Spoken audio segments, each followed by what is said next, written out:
നമസ്കാരം, പുതിയ വീഡിയോയിലേക്ക് സ്വാഗതം. ഇപ്പോൾ ലൈവിൽ നടന്നുകൊണ്ടിരിക്കുന്നത് ഡേഞ്ചർ കോയിൻ ടാസ്ക് ആണ്. എല്ലാവർക്കും അറിയുന്നത് പോലെ വളരെ പേര് പോലെ തന്നെ വളരെ ഡേഞ്ചർ പിടിച്ച ടാസ്ക്കാണ് ഡേഞ്ചർ കോയിൻ ടാസ്ക്. അതായത് പവർ ടീമിലേക്ക് കയറാനുള്ള അവസാനത്തെ ടാസ്ക്കാണിത്. പവർ ടീമും ജിൻഡോയുടെ ടീമും തമ്മിലാണ് മത്സരം നടക്കുന്നത്. ബസർ അടിക്കുമ്പോൾ ആരുടെ ശരീരത്തിലാണോ കോയിൻ ഒട്ടിച്ചു വെച്ചിരിക്കുന്നത് ആ ആൾ ഗെയിമിൽ നിന്നും ഔട്ടാകുന്നതായിരിക്കും.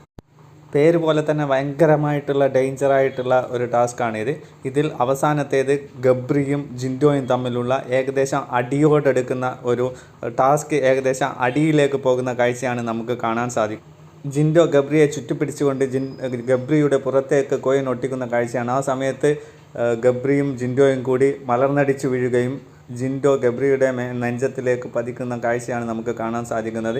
ഇത് ഒരു അടിയിലേക്ക് പോകുന്ന ലക്ഷണമാണ്. ഹൗസ്മേറ്റ്സ് എല്ലാവരും കൂടി ചേർന്നുകൊണ്ട് അവരെ പിടിച്ചു മാറ്റാൻ ശ്രമിക്കുന്നുണ്ടെങ്കിലും രണ്ടുപേരും വിട്ടുകൊടുക്കുന്ന യാതൊരു വിധത്തിലുള്ള ലക്ഷണവും കാണുന്നില്ല.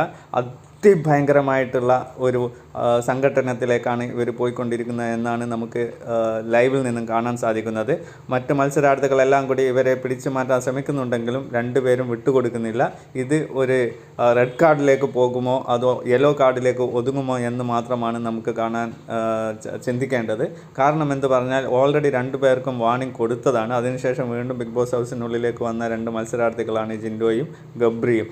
ഇത് റെഡ് കാർഡ് കൊടുത്ത് രണ്ടുപേരെയും പുറത്താക്കുമോ, ആരുടെ ഭാഗത്താണ് ശരി ആരുടെ ഭാഗത്താണ് തെറ്റ് എന്ന് നമുക്ക് മനസ്സിലാക്കാൻ സാധിക്കുന്നില്ല. കാരണം ഈ ടാസ്കിൽ ജിൻഡോ ഗബ്രിയെ കെട്ടിപ്പിടിക്കുന്നുണ്ട്, രണ്ടുപേരും മലർന്നടിച്ച് വീഴുന്ന കാഴ്ചയാണ് കാണുന്നത്.